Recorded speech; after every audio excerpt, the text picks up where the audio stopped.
June 15th, 1944, 0647 hours. Karan Kanoa Beach, Saipan. The ramp drops with a metallic scream, and Sergeant Thomas "Red" McCarthy feels the Pacific Ocean surge around his ankles as he charges forward into chaos. Mortar rounds explode in geysers of sand and seawater. The deafening crack of Japanese Type 92 heavy machine guns tears through the morning air, and men fall around him like puppets with their strings cut.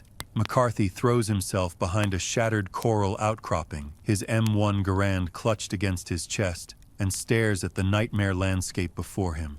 Mount Tapachao rises from the center of Saipan like a green-shrouded colossus, its volcanic ridges cutting jagged lines against the tropical sky. The mountain dominates everything, every tactical decision, every line of fire, every hope of victory. Japanese Imperial Army forces have spent months fortifying those heights, carving tunnels into the volcanic rock, positioning artillery with mathematical precision.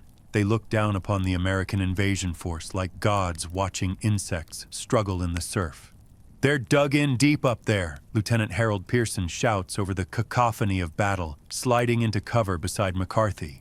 Blood streams from a gash across his forehead, but his eyes remain fixed on those impossible slopes. Colonel said, "We need to take those ridges within the week. How the hell are we supposed to climb that?" McCarthy doesn't answer. He's watching something emerge from the chaos of the beach, something that makes his heart surge with desperate hope.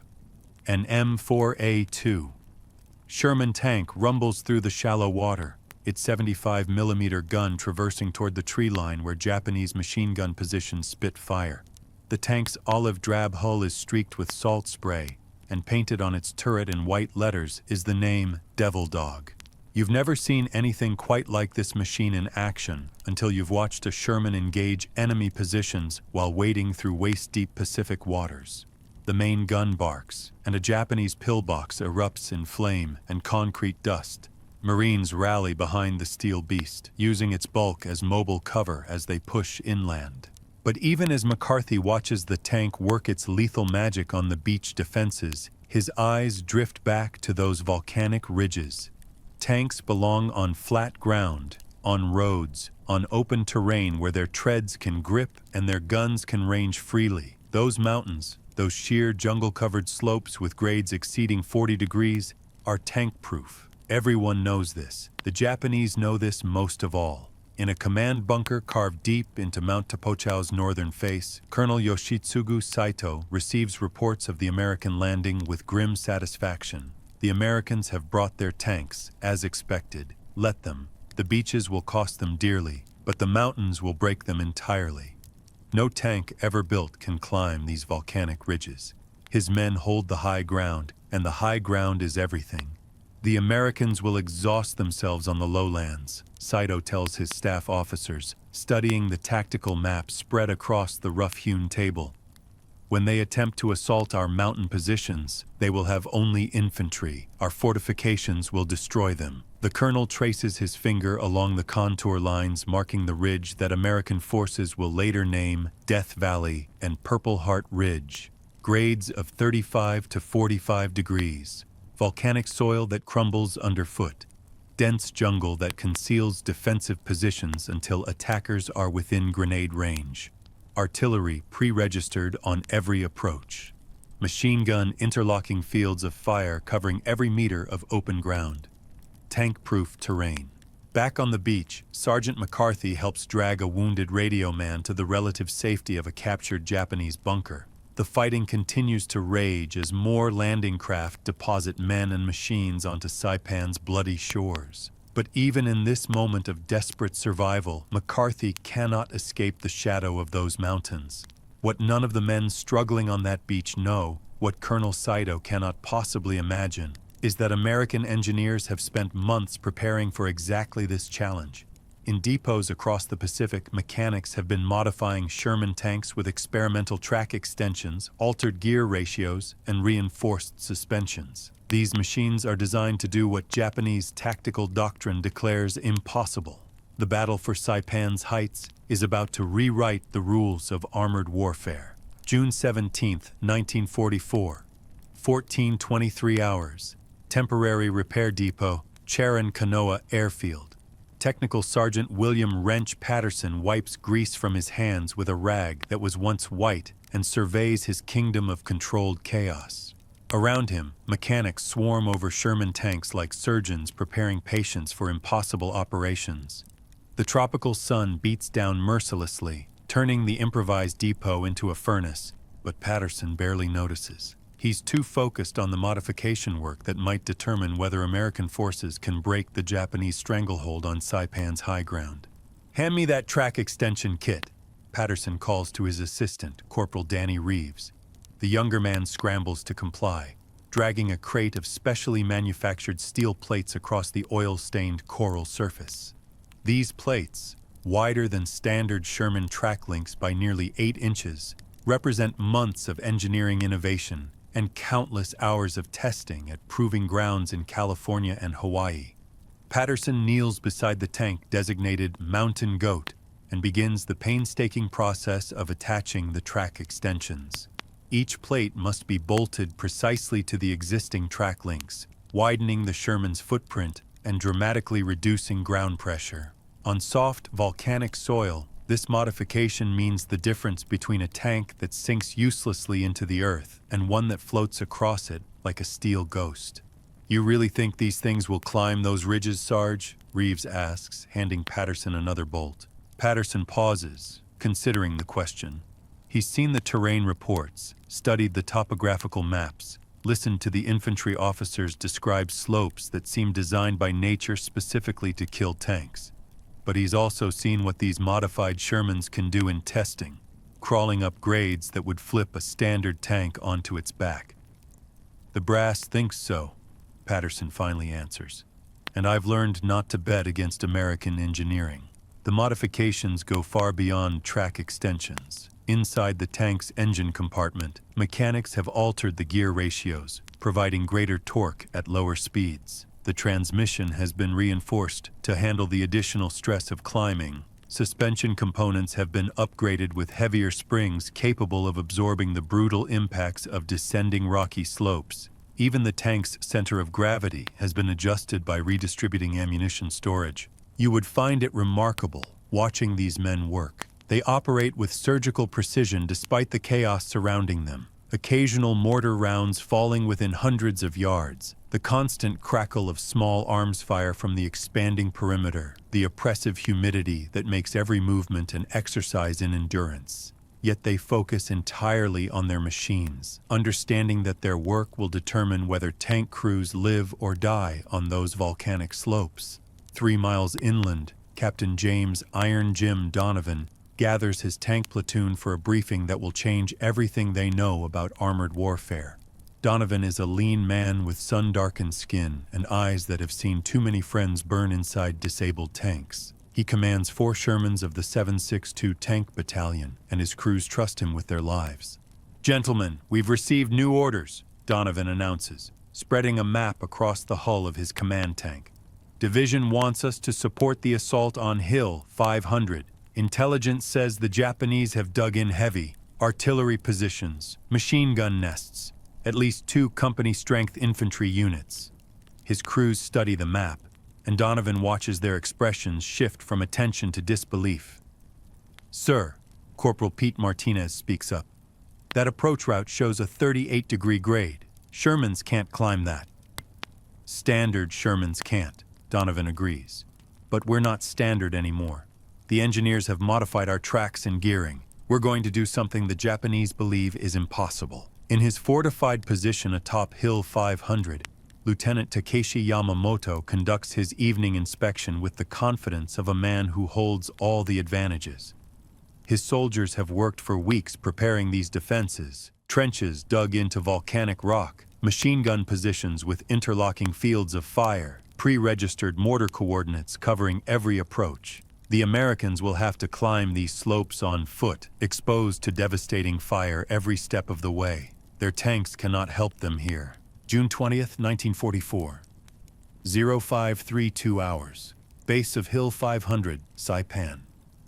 Dawn breaks blood red over the Pacific, painting the volcanic slopes in shades of crimson and shadow.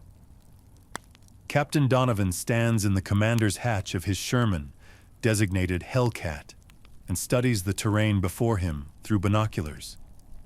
The slope rises at an angle that makes his stomach clench. 38 degrees of volcanic soil, scattered boulders, and dense vegetation concealing God knows how many Japanese positions.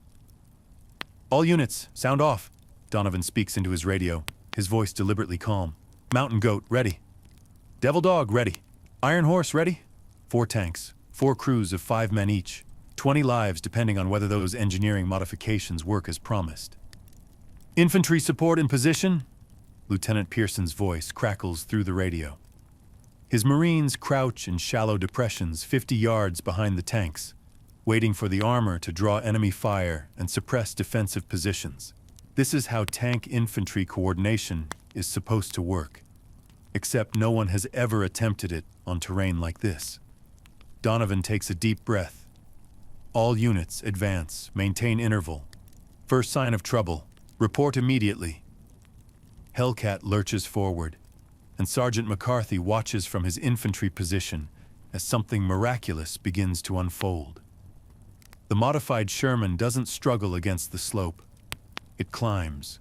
The widened tracks grip the volcanic soil with surprising confidence, and the altered gearing provides smooth, steady power. The tank moves like a predator stalking prey, its 75 mm gun trained on the ridge above. You can hear the Japanese reaction before you see it. Shouts of alarm echo down the slope, not the organized commands of disciplined soldiers, but the confused exclamations of men witnessing the impossible. For months, they've trained to defend against infantry assaults. They've prepared to annihilate Marines climbing exposed slopes. They never prepared for this. Lieutenant Yamamoto seizes his field telephone, shouting coordinates to his mortar teams. "Enemy tanks ascending the western approach. Repeat, enemy tanks on the slope." His voice carries an edge of disbelief that he cannot quite suppress. Tanks don't climb mountains. Everyone knows this. But the evidence rolls steadily upward. Steel monsters defying tactical doctrine with every meter gained. The first Japanese anti-tank rounds begin falling, but the gunners have trained for horizontal targets. Their aim is off, shells exploding harmlessly behind the climbing Shermans. Donovan's tanks continue their relentless advance, and now their main guns begin to speak. Hellcat's 75 mm cannon barks, and a Japanese machine gun position disappears in a fountain of earth and flame. Mountain Goat traverses right and destroys an artillery observation post. The infantry behind the tanks begins their own advance, using the armor as mobile cover exactly as doctrine prescribes, except doctrine never imagined this scenario. "Keep climbing," Donovan shouts into his radio. "Don't stop for anything." Inside Devil Dog, driver Private First Class Roberto Santos wrestles with controls that fight him every second.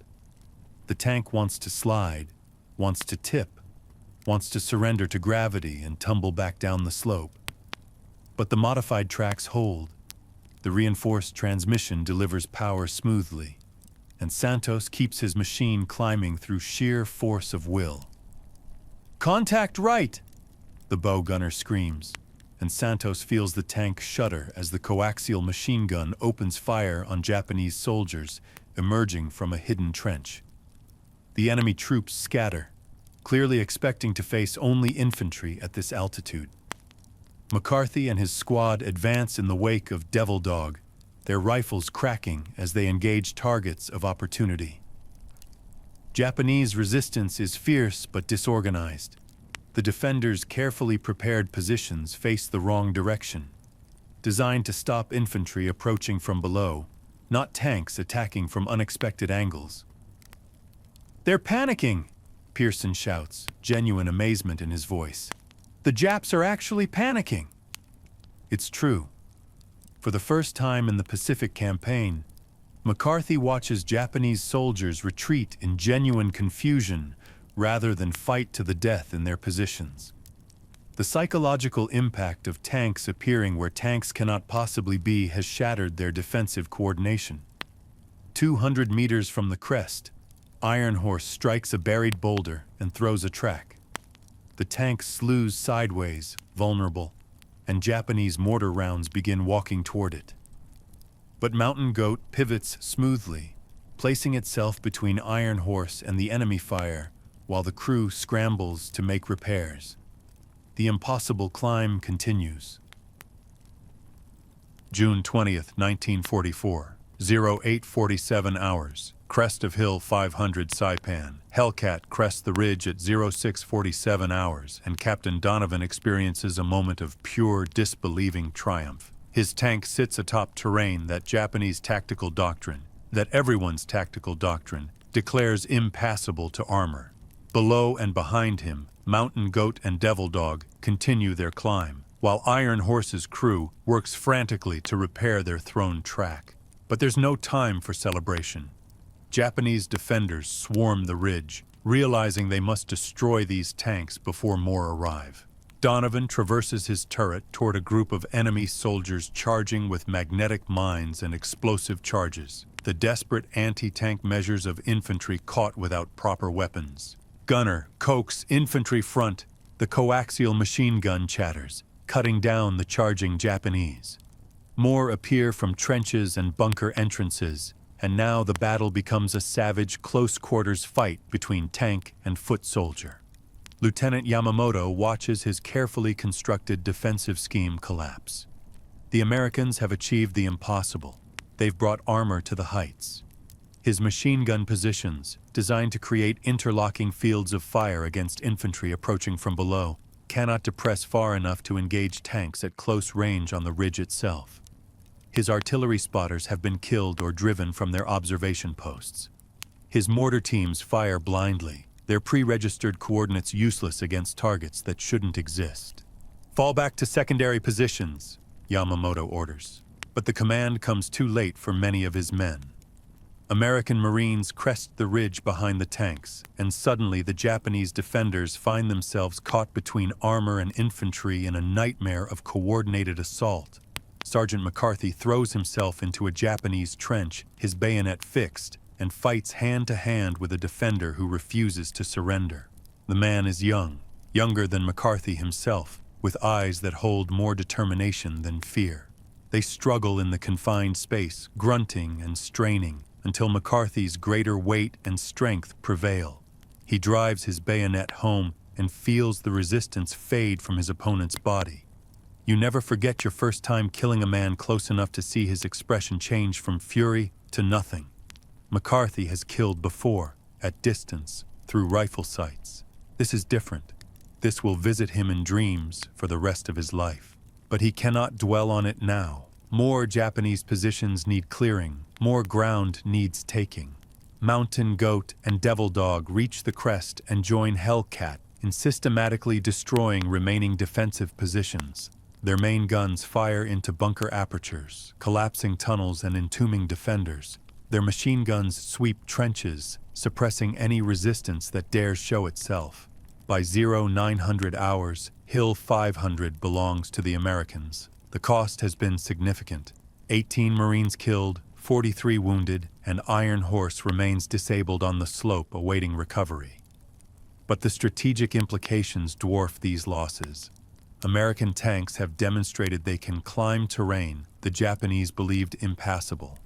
Every defensive calculation, every fortification plan, every tactical assumption must now be reconsidered. Word spreads through both armies with remarkable speed.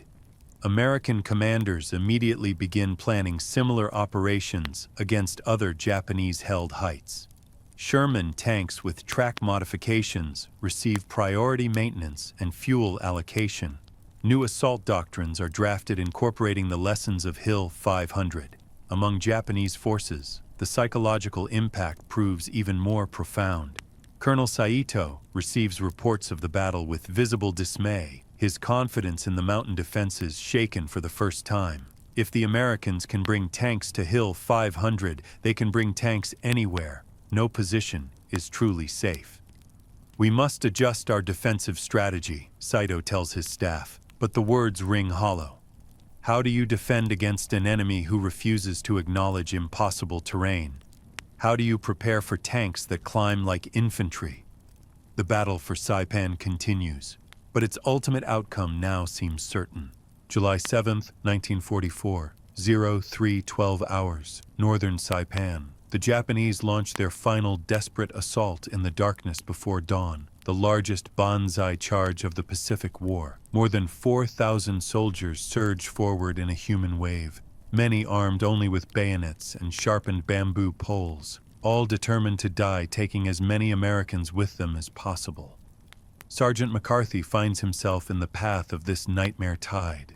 His position near Tanapag Harbor has been reinforced with whatever forces could be scraped together, including 2 of Captain Donovan's surviving Shermans. The tanks anchor the defensive line, their engines idling, their crews scanning the darkness with mounting dread. "Here they come!" someone screams, and the night erupts. You've never experienced anything like a banzai charge until you've faced one.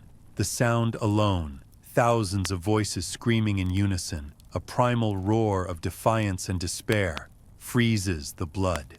Japanese soldiers emerge from the darkness like a tsunami of flesh and steel, throwing themselves against American positions with complete disregard for survival. Hellcats machine guns open fire, cutting swaths through the charging masses. But for every man who falls, 2 more appear. The Japanese climb over their own dead, trampling fallen comrades in their frenzy to reach the American lines. Some carry explosives, intending to destroy the tanks that have humiliated them on the heights. "Reload! Keep firing!" Donovan shouts, his voice hoarse with strain. McCarthy fires his M1 until the barrel glows, ejects the clip, reloads, fires again. Japanese soldiers fall before his position, but more keep coming. A man with a sword breaks through the perimeter, and McCarthy kills him with a single shot at point-blank range. Another follows, and McCarthy drives him back with his bayonet. The fighting continues for 3 hours. When dawn finally breaks over Saipan, the ground before the American positions is carpeted with Japanese dead. The banzai charge has failed utterly, breaking itself against a defensive line anchored by tanks that should never have been there. In the aftermath, Colonel Saito commits ritual suicide in his command bunker, taking responsibility for the defeat. His final dispatches to Tokyo acknowledge the impossible. American armor has conquered terrain that was supposed to guarantee Japanese victory. But Saipan is only the beginning. September 15, 1944. Peleliu. The lessons learned on Saipan's volcanic slopes find immediate application on this even more brutal battlefield. American planners have studied the terrain extensively, identifying ridges that Japanese defenders surely consider tank-proof. Modified Shermans lead assault after assault up slopes that defy conventional warfare. Captain Donovan, promoted and transferred to command a company of the 710th Tank Battalion, guides his machines up the approaches to Bloody Nose Ridge. The terrain is worse than anything on Saipan. Sharper volcanic rock, steeper grades, denser Japanese fortifications, but the tanks climb regardless, their widened tracks gripping the impossible slopes, their guns systematically reducing defensive positions. Private First Class Roberto Santos, now driving a tank named Peleliu Special, navigates his Sherman up a 42-degree grade that would have been unthinkable 18 months earlier. Japanese defenders watch in disbelief as American armor appears at elevations they never thought to fortify against tanks. "They're running again," Santos's commander reports. "The Japs are actually retreating from their bunkers." The psychological warfare proves as effective on Peleliu as it was on Saipan. Japanese soldiers, trained to believe in the sanctity of high ground, find their confidence shattered by tanks that refuse to respect natural limitations. Positions that should have held for weeks fall in days. Sergeant McCarthy, now serving with a replacement infantry unit after recovering from wounds received during the Banzai charge, watches Shermans work the ridges of Peleliu and remembers that first impossible climb uphill 500. So much has changed since that bloody morning. So many friends lost, so many nightmares accumulated. But the tanks keep climbing, and the war keeps grinding toward its inevitable conclusion. The Pacific campaign will continue for another year, with battles on Iwo Jima and Okinawa yet to come. But the fundamental equation has shifted permanently. American engineering and American audacity have nullified terrain advantages that Japanese commanders believed insurmountable. On a ridge above Peleliu's airfield, McCarthy stands beside a Sherman tank cooling its engine after another successful climb. The crew emerges from their steel box, stretching cramped muscles and lighting cigarettes with shaking hands. Below them, Japanese positions burn. "Hell of a thing," McCarthy says to no one in particular. "Tanks climbing mountains." The tank commander, a young lieutenant who wasn't even in uniform when McCarthy first landed on Saipan, nods quietly. "Hell of a thing," he agrees. The war in the Pacific has many chapters remaining, but on this day, on this ridge, the lesson is clear. There is no such thing as impossible terrain. There is only American determination to find a way. The end.